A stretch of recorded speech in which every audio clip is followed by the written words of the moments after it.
Yoru is a highly challenging agent to master in Valorant, not just among duelists but across the board. However, with the right approach, you can overcome the learning curve and unlock the full potential of this dynamic agent. Let's take a closer look and break down the key to each of his abilities. At the heart of his identity lies his signature E ability, Gate Crash, which is not only the most important tool in his kit, but also one of the most challenging to use effectively. In essence, it's a teleport beacon that he can send forward or place down to teleport to later, or even fake teleport by using the F key.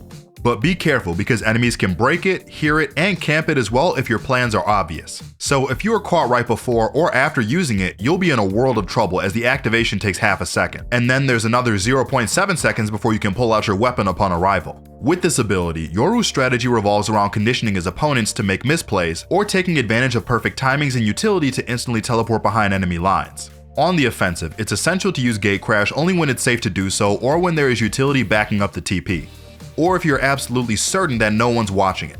Many of the best Yoru players can throw a flash in the area of the TP before teleporting to it to catch enemies off guard. Moreover, Yoru benefits greatly from having agents like Breach, Fade, and Gecko as allies, because they can stun or disrupt the enemy, allowing Yoru to take advantage of his TP with already deadly precision. His teleport doesn't always need to be used to entry on site however though. There are multiple different lineups that can put you behind enemy lines. Great examples of this are on Lotus, Icebox, and Pearl. You have the ability to change the tempo of your team's attack by setting up deep lurks in the enemy spawn and backstabbing defenders who aren't aware of your play. The deeper Yoru's playbook goes with their teleport, the more threatening and dangerous they become. Think about it, if you have 3 different teleport plays you can run on either side of each map that makes it hard for the enemy team to predict your play, you're going to be very hard to keep track of, and if you play it right, immensely annoying as well. Some may assume that Yoru's defensive abilities are weaker than his offensive ones, but this couldn't be further from the truth. Yoru's TP allows him to rotate quickly to the site under the most pressure, giving him a significant advantage on defense. No other duelist in the game can apply this much pressure on both sides of the map. The only interaction coming close was Chamber, who as we all know was nerfed out of existence. It's important to note that Yoru players shouldn't always take their TP. Faking it can create uncertainty and confusion among the enemy team, making them hesitate and question Yoru's position. If players use their TP or fake it predictably, they lose the element of surprise that makes Yoru such a valuable asset. In summary, the key to mastering Yoru is to use Gate Crash strategically, whether it's to condition opponents or make unexpected plays, and to keep your enemies guessing with unpredictable TP usage. Before we move on to the rest of his kit and covering more tips, I just want to quickly mention that we also offer one-on-one coaching, exclusive guides, and pro bootcamps over on our website ProGuides.com. All available for just $8 a month, so check it out if you're curious. Yoru's flashes are incredibly unique and versatile, providing valuable opportunities not only for his own enablement, but for his team's fragging potential as well. Specifically designed to complement the rest of his kit, Yoru's flashes can augment the effectiveness of every other ability in his arsenal.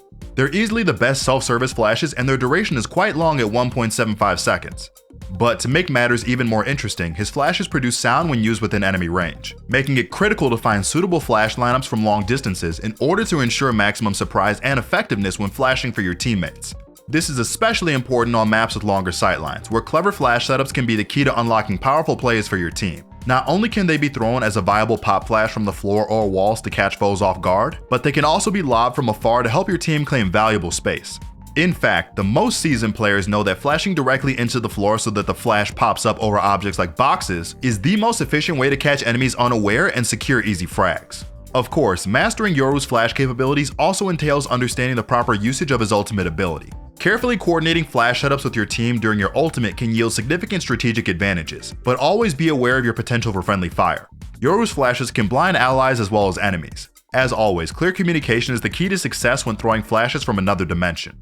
At first glance, Yoru's clone ability may seem like a simple trick to play on your unsuspecting silver friends, but there's actually more to it that meets the eye. In fact, the clone is one of the most versatile and powerful abilities in the game, particularly when it comes to taking control of enemy sites. Consider 2 of the most important agents in the current meta, Cypher and Killjoy.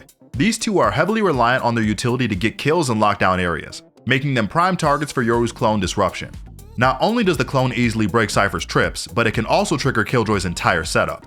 And when the enemy team inevitably shoots the clone, the resulting clone flash is one of the longest lasting flashes in the game, making it a potent tool for site takes.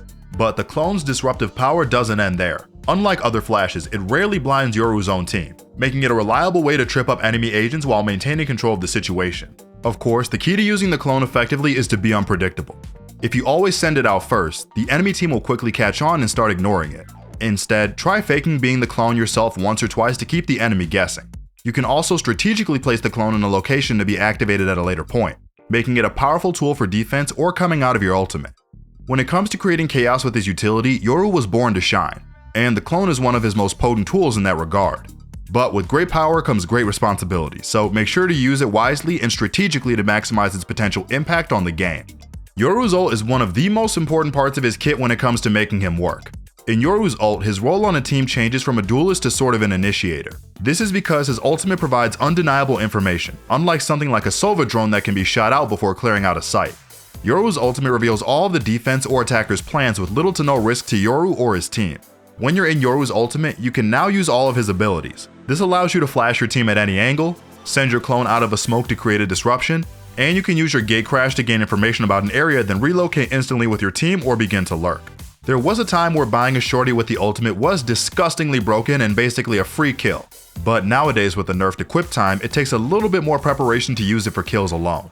Some people like to buy a stinger and flash while exiting the ultimate and then run and gun an isolated opponent. But there's also the iconic play of running in front of enemies and telling your team to shoot you through smokes or spammable objects.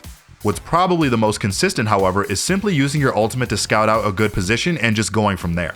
So why should you go for Yoru instead of more conventional duelists like Jett and Raze? Well, in order to begin arguing a case for Yoru to not only be a viable agent but a top tier agent, it's crucial to understand what he offers over his counterparts.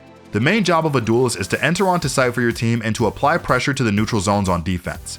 Neutral zones in Valorant are areas of the map that neither the defenders or attackers start the round in control of.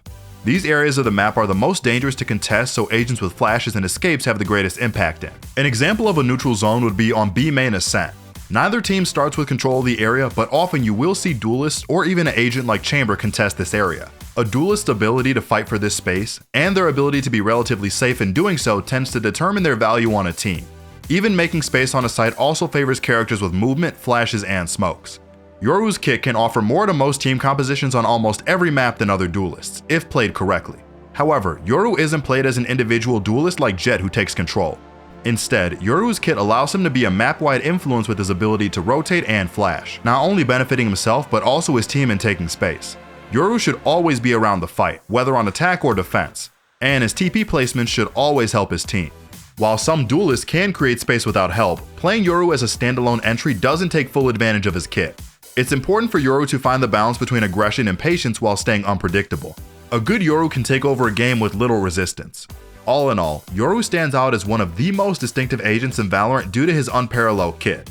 As a lesser played agent, he can throw a wrench in the strategies of opposing teams, and his meta has vast room for growth and evolution. Becoming a master of Yoru's abilities may just be the secret weapon you need to climb the ranks and achieve your dream rank. And that's all you need to know, and make sure to leave a like, and thank you guys so much for watching. This has been Sergeant Frost, and we'll see you all in the next one.